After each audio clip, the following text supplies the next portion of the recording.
divirta-se está no Museu Giramundo, o maior acervo de bonecos de teatro da América Latina. E eu vou conversar com o Ulisses, que vai contar um pouco pra gente da trajetória do Giramundo. Tudo bem, Ulisses? E aí, tudo jóia? Tudo jóia. Quando começou o Giramundo? O Giramundo iniciou seus trabalhos em 1970 e veio se apresentar a primeira vez para o público de Belo Horizonte em 1971. Então já é um grupo aí que estamos alcançando os 44 anos de idade. Hoje, quantos bonecos tem aqui dentro do museu? Olha, com certeza mais de 1000. A gente está num processo de catalogação porque muitas vezes a gente mesmo desconsidera algumas coisas como bonecos, mas como tudo aqui no Giramundo que é feito, é manipulado em cena. Temos uma coleção quase que completa dos primeiros bonecos do Giramundo. Muito difícil, inclusive, para a gente fazer essa manutenção desses bonecos, são muito frágeis, né? Mas temos exemplares ainda de todas as peças que já aconteceram no Giramundo. Trago esta rosa. Os bonecos parecem que vão tomar vida mesmo, né? Eles estão prontos, né? É o que a gente é a função do museu, eu acho, no nosso caso aqui, de manter um acervo vivo. Então a gente está sempre recuperando o acervo para que ele esteja prontinho assim, para ir para a cena. Como funciona um boneco desse? Um boneco desse, ele funciona, primeiro ele tem uma função dramática já clara, pré-estabelecida, depois a gente atribui a ele alguma técnica que já foi previamente também pensada quando a gente iniciou o nosso trabalho de pesquisa, no caso da montagem, e aí a gente tem um estudo plástico e um estudo mecânico, ou seja, a gente gera para o boneco fazer determinados movimentos que são necessários para fazer aquela cena ficar mais dramática. Então eu tenho aqui um exemplo ótimo, que é a Bruxa da Bela Adormecida, que ela tem toda essa cara já, que diz muito sobre ela, né? Uma cara grotesca, né? Com os dentes faltantes, uma mão torta. Por si só ele já fala bastante. E aí na parte de movimentação a gente vai trabalhar bastante essa rispidez do personagem, né? Um personagem mais bruto, ao contrário, por exemplo, de uma fada, que já no caso dessa aqui é uma fada, né, mais experiente, vamos dizer assim, mas que tem outro tipo de movimentação, outro tipo de figurino que compõe melhor o personagem, né? Temos aqui um dragão, é um boneco totalmente diferente, todo feito de madeira, e o trabalho na madeira ele foi feito para que ele ficasse bem áspero, como se fosse a pele de um réptil mesmo, boca grande, cheia de dentes aí para fazer o papel de o guardião do que representa a parte da vilã na peça. Mesmo porque os movimentos têm que contar muito, porque a expressão já é fixa, né? Sim. Uma coisa que nos auxilia bastante é a luz. Então, com luz a gente pode mostrar ou não mais movimentos, mais poses do boneco, e isso revela muitas vezes para o espectador um aspecto que é da própria imaginação dele, que eu acho que isso é que é bacana no teatro de bonecos, né? A gente não precisa mostrar tudo. O público completa muita coisa pra gente.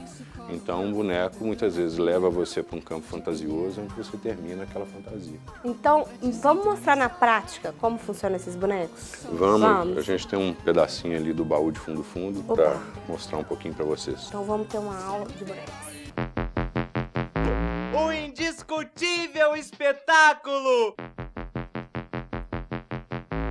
O magnífico!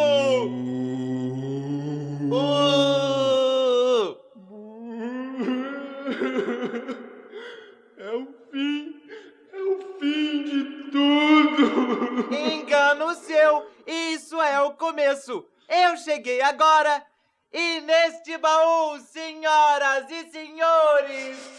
Ninguém liga pra mim. Você parece um fantasma. Pareço? Eu pareço? Eu sou um fantasma, ouviu? Fantasma! Então eu adivinhei. Ai, que lindo. E como que funciona, então? Uma pessoa faz um personagem.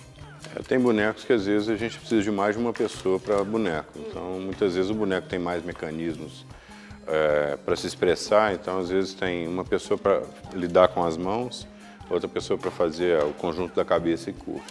Aqui no caso são bonecos de vara, que a gente chama, e muitas vezes a gente precisa do auxílio de um segundo marionetista. No caso do Libório aqui, que é o nosso personagem principal do baú, muitas vezes a gente precisa de duas pessoas para manipular, porque ele tem o movimento na cabeça, aqui tem a boca dele, né? E tem as duas mãos, além do próprio corpo. Um certo ar que amedronta,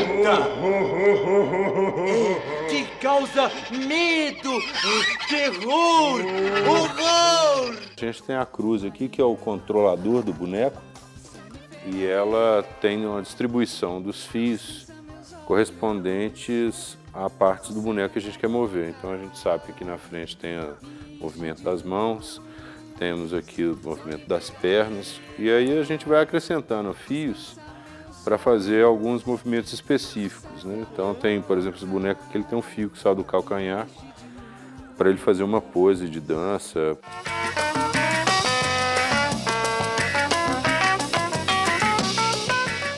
Eu posso tentar? Fica à vontade.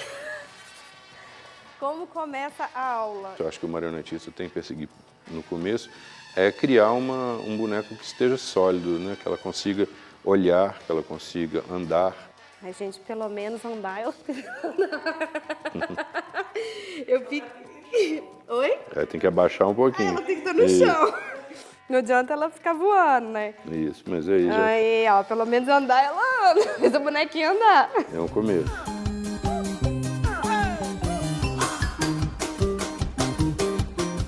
E Alice? Me conta um pouquinho de Alice. É o terceiro espetáculo que veio de uma série de 3 espetáculos com textos do final do século XIX. Primeiro, o Pinóquio, que a gente montou em 2004, e depois 20 Mil Léguas Submarinas em 2006. Então a gente considera aí um fechamento de uma trilogia entre eles, e era uma vontade nossa de trabalhar com esses textos e tal.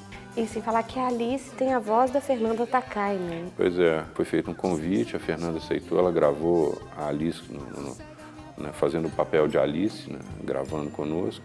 E o John, extraordinariamente, fez uma trilha sonora muito bacana e importante dentro da história do grupo. São artistas que são amigos do Giramundo. Sangue nos olhos. Yeah. 1, 2, 3, ah! So you think you can stone me and spit in my eye? Quem gosta mais, as crianças ou os pais? Quando chega e vê aqueles bonecos assim nas peças, os pais se identificam muito com os bonecos, Ulisses. Eu acho que as crianças gostam muito, mas eu acho que os pais gostam tanto quanto. Eles ficam delirantes, não tem né? quem não gosta de boneco. Não, o boneco, ele é pronto, ele é um ser à parte, né? Ele nasce de um jeito muito único, então ele ganha simpatia de qualquer público muito facilmente. Assim. Ele tem armas que o ser humano não tem. E para saber um pouquinho mais do Giramundo, e ver se o Giramundo vai estar com um espetáculo na sua cidade, né, Ulisses? Qual que é o site? www.giramundo.org.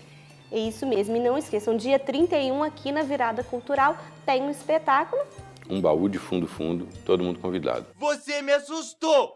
Eu te assustei? Eu? De verdade? Então, eu vou assustar mais gente.